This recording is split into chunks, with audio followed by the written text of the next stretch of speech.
Lève-toi, Trinity, lève-toi, allez, lève-toi. Il y a des scènes d'ouverture qui installent un film, et puis il y a des scènes d'ouverture qui sont le film. Elle fonctionne comme un microcosme de son ton, de ses règles et de son univers, le tout en quelques minutes seulement. Quand le public a découvert Matrix, la campagne marketing volontairement mystérieuse tournait autour de la question. Qu'est-ce que la matrice? Moins de 6 minutes après le début, les Wachowski nous avaient offert une réponse sans vraiment en donner. À la place, nous avons eu l'une des meilleures scènes d'ouverture jamais vues. Cela n'a pas seulement introduit un monde que personne n'avait jamais vu auparavant, mais a aussi réinventé la manière dont le cinéma d'action pouvait être réalisé. Au début du film, un téléphone sonne et deux voix désincarnées parlent à travers la distorsion de la ligne. Un code vert scintille sur fond noir, accompagné d'une question posée d'une voix basse et simple. Est-ce que tout est en place? On ne sait pas qui parle, on ne sait pas ce que signifie tout. Mais au fur et à mesure que l'appel continue, on est déjà bombardé de noms propres qu'on ne comprend pas. Morpheus croit qu'il est l'élu. Et d'actions dont les mots semblent familiers. Je sais que tu ne dois pas me remplacer, mais j'avais envie de faire un tour de garde.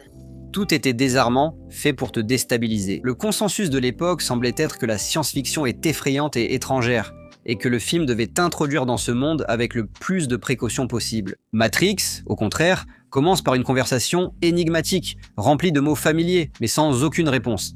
Et puis le code numérique vert commence à couler sur l'écran, créant ce qui deviendra un effet de pluie informatique iconique. Ce n'est pas qu'un effet visuel frappant, c'est le film qui indique au public que cette lentille sera leur vision du monde. La réalité, c'est du code, enfin du moins pour une partie du film. C'était un choix audacieux de la part des Wachowski, dont le plus grand succès jusque-là était le thriller néo-noir érotique Bound. Quand ils passent à une rue sombre de la ville, on voit qu'une descente de police est déjà en cours. Les voitures de police clignotent et l'urgence laisse penser qu'un individu dangereux est à l'intérieur lorsque les policiers entrent. Nos attentes sont à nouveau bousculées. La femme, assise devant son ordinateur et levant la main, porte du cuir noir de la tête aux pieds.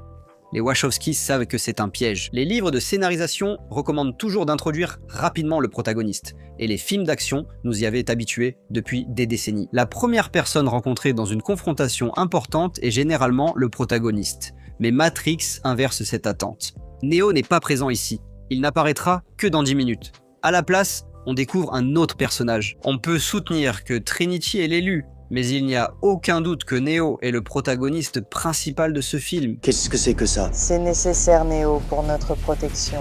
Une protection contre toi. À ce stade, cependant, les Wachowski font de Trinity leur protagoniste en construisant tout autour d'elle. Ce mythe est seulement renforcé par la façon dont la police à l'extérieur interagit avec les agents, qui viennent juste de sortir de leur berline noire étincelante. Quelques dialogues clichés sur la juridiction et un sexisme à peine voilé subsistent, mais un agent dit alors quelque chose qui change à nouveau la trajectoire de la scène d'ouverture. Oh, lieutenant, vos hommes sont déjà morts. Dans la narration, il existe un personnage type appelé un oracle. Pas l'oracle qui apparaît plus tard dans le film, mais un présage. Souvent présent dans les films d'horreur ou d'action, il avertit les protagonistes de l'inconnu, à l'image du barman joué par Cheech Marin dans Desperado. Ils sont là pour transmettre non seulement un avertissement, mais aussi pour faire savoir au public que cet oracle a un passé lié à ce qui va arriver. Quand la police entre dans la chambre de Trinity, cela arrive, et nous découvrons ce que savaient les Wachowski, les agents et les voix au téléphone. D'un seul saut impossible, Trinity se fige en plein air, la caméra tourne autour d'elle dans une orbite parfaite à 360 degrés, et le temps semble s'arrêter. C'était le bullet time, et en 1999, rien de tel n'avait été vu dans un film hollywoodien. Les Wachowski ne nous montraient pas seulement une cascade impressionnante, ils introduisaient le langage visuel de la matrice. Tout le film existe dans deux réalités, le monde simulé et faux de la matrice, et le monde réel, sale, à l'extérieur, à l'intérieur de la matrice. Les lois de la physique sont négociables. Si vous comprenez le système, vous pouvez les contourner. Et ce plan en ralenti nous dit tout cela instantanément. Ce n'est pas expliqué. Aucune voix off ne précise qu'on peut bouger plus vite qu'une balle dans la matrice. On le voit, et surtout, on le ressent. Trinity reçoit alors un nouvel appel évoquant une ligne tracée et une nouvelle destination. Une cabine téléphonique, puis s'ensuit une course-poursuite sur les toits. Chaque moment de cette poursuite a un but. Trinity se déplace avec une vitesse et une agilité inhumaines tout en effectuant des sauts impossibles d'un toit à l'autre. Nous ignorons encore ce qu'elle fuit ou cherche, seulement qu'elle craint ce qui la poursuit. C'est une construction de scène brillante, car nous l'avons déjà vu éliminer sans effort tous les policiers sur son chemin, sans même transpirer. Mais dès qu'un agent apparaît, elle est effrayée. sans aucune explication. Le film montre déjà une hiérarchie de pouvoir. Les policiers ordinaires sont impuissants face à Trinity, qui maîtrise la réalité, mais même elle craint les agents qui la traquent. Cette hiérarchie va déterminer les enjeux pour le reste du film. Tu entends ça, monsieur Anderson? C'est le son de l'inévitabilité. Trinity atteint une cabine téléphonique, décroche le combiné qui sonne et disparaît juste avant qu'un agent ne la percute, s'échappant en répondant au téléphone public. Plus tard, nous saurons que dans la matrice, les téléphones servent de sortie, permettant aux personnages de quitter la simulation. Pour l'instant, ce n'est qu'un élément étrange d'un puzzle encore invisible. Quand on analyse la scène d'ouverture, tout ce qui concerne la matrice est déjà là. Le langage visuel utilisant le bullet time, des câbles impossibles, des cascades et ce dialogue énigmatique, tout cela est conçu spécifiquement pour vous parler des personnages, et ces personnages évoluent dans un monde avec des règles, il y a une hiérarchie de la violence. Même pour des gens comme Trinity, qui grâce à ce langage visuel, on sait, peuvent plier la physique et le monde qui les entoure à leur volonté. Comment as-tu fait ça? Faire quoi? Tu as bougé comme eux?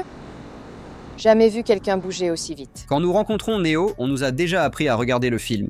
Les Wachowski ont préparé le terrain pour que, lorsque Morpheus dit à Neo qu'il vit dans un monde de rêve, on se dit simplement « Oui, ça se tient. L'onde de choc culturel provoquée par cette première scène ne peut pas être surestimée. » Avant Matrix, les films d'action hollywoodiens suivaient encore le style de Piège de cristal et L'arme fatale. Coupe rapide, cascade et parfois un peu d'effet numérique. Le cinéma d'action de Hong Kong, avec ses câbles et combats stylisés, restait un genre de niche en Occident. Les Wachowski ont combiné ces traditions avec des effets numériques avancés et une narration visuelle inspirée de l'animé, le tout intégré dans une structure de blockbuster. Ce tout premier effet de bullet time est devenu l'effet visuel le plus imité du début des années 2000, et son influence a dépassé le simple aspect visuel.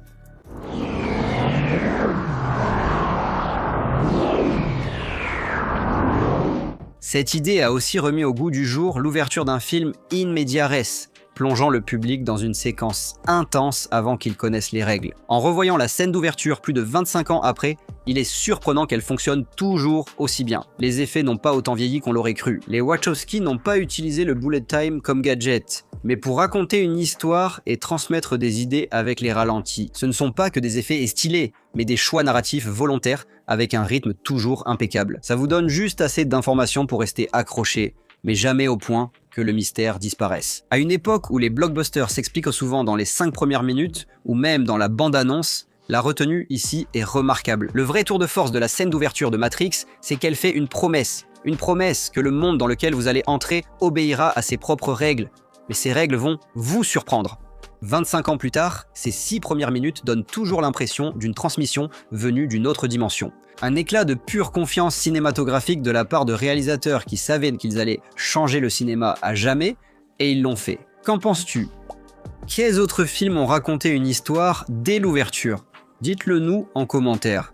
Merci d'avoir regardé Nerstalgic.